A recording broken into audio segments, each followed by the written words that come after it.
Yo, only one Smitty. Porch Confessionals. I'm gonna speak on a different subject now. So, somebody messaged me the other day. It's like, oh, I watched the rest of your videos. You didn't learn anything from me. You don't care. You're not having. That I'm not.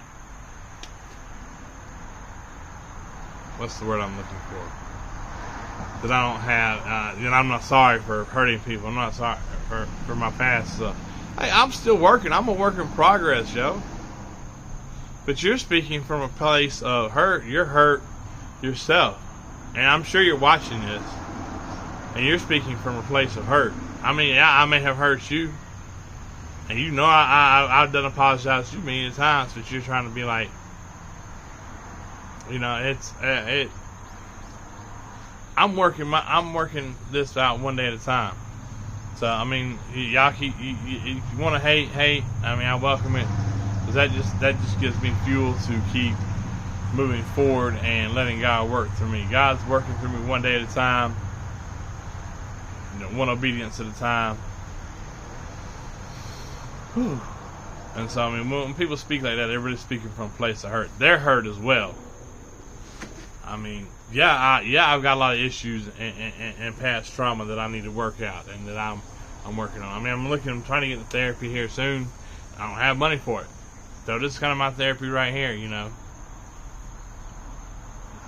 I need to go talk to my dad, which I was trying to hopefully maybe do tomorrow, about how, you know, the porn addiction kind of started. I mean, I think that's kind of a key for me because he's the one who always left the, you know, back then, it's not like today's kids, they can just access, you know, xhamster.com, pornmd.com, pornhub.com, I mean, boom, it's right at your fingertips, I mean, on your mobile browser.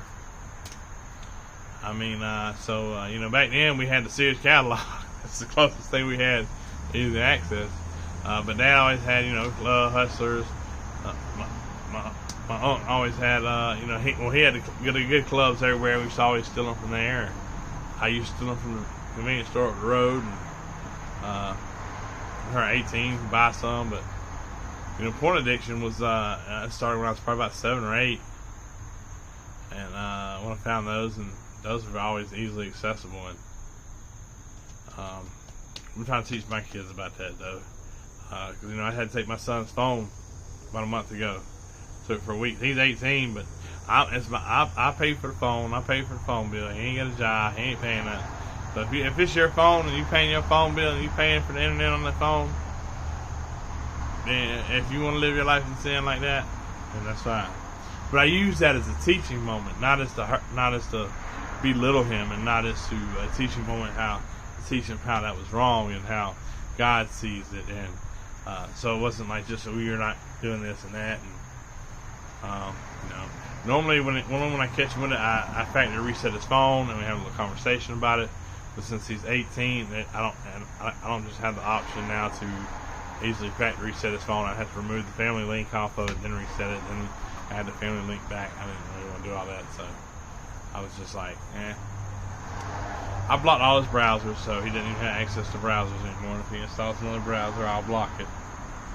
So, you know, which I don't even have desire to look at porn anymore. I mean, porn wasn't so much I was addicted to porn. It was addicted to masturbation and addicted to lust. I mean, the porn I can give that up pretty easy, and I have, and it's just, but the will to want to masturbate that is hard, and you know your penis just gets hard naturally all the time. And you want to just, when it does that, you're just like, I want to take care of this. I want to. That's a struggle. That's a struggle every day. At Sam's early, and this woman walked in front of me. I mean, had a nice thing, tall, big hips, big rear end, and I was just like, Lord help me. And it seemed like everywhere I went to the store, she cut down right in front of me. I'm just like, Lord, would you please just let her go home somewhere else? You know, and I know I'm forgiven, but we don't try to sin, and it's not trying to lust, and so it just happens. You know, the devil puts it in front of our face and try to see how we're going to react. I mean, it's hard when they keep popping up right in front of you and cutting in front of you, and it's just, it was weird. But I know we just thank the Lord that she got on through, and you know, I went on to go on and do what I had to do. So yeah,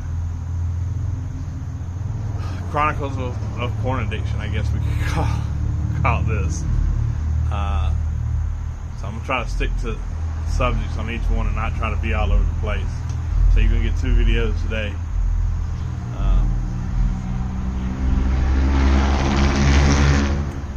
Yeah, you know, people out here where I'm outside on the front porch, so you get all the noise and the sounds of the city. So I do live in the middle of the city. Blessed to have this house paid for, and we inherited it from my grandparent, or from my grandmother. And if you're having trouble, no matter if it's lust, no matter if it's drugs, alcohol, shopping too much, I mean, the 12-step program can help. The step 1 is admitting you're powerless over whatever it is. Like me, I'm powerless over lust. I'm completely powerless. You know, it takes a higher power for me to even try to overcome that, and still it's very hard.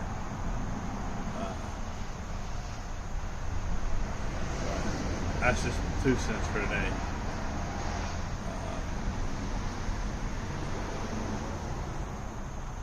We're gonna get some more equipment and stuff here in the near future, and we got some other pods. We're gonna move in. We're gonna start another one. The lady I'm serving, she just has an annoying number of words, and I think y'all really need to hear some of the words she has to say. So I think maybe we might go shoot some video down at her. She lives out in the country, and very nice country and area, and take some and just shoot some. A nice wooded scene area, maybe down by the creek, if we can catch some sound from the creek water flowing, and then I would like to have my sister saying her spoken words over it. If we can make this on, this may be a month or 2 or longer down the road process, but I'm talking with my sister, and that's kind of what we see this envisioning. If we can get some outdoor footage from just beautiful scenery around her house, and then we'll probably just get to shoot some footage of that. And then my son, he's the audio engineer, or he's going to school for, and you know, do Adobe Premiere, so he can chop everything up and edit it all up and edit the audio. So that's what we're going to look at rolling at that. So that's something to look forward to, coming hopefully sometime in the near future. That may be toward the end of the year. It may be longer than a month or 2.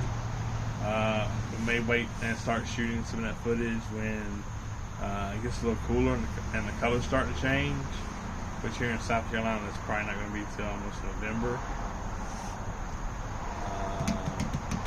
Yeah. All right, y'all. Y'all have a good one, and y'all stay good.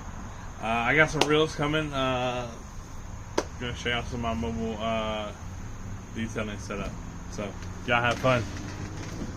Front Porch Confessional is the only one submitting. He's the only one of me, God's kid.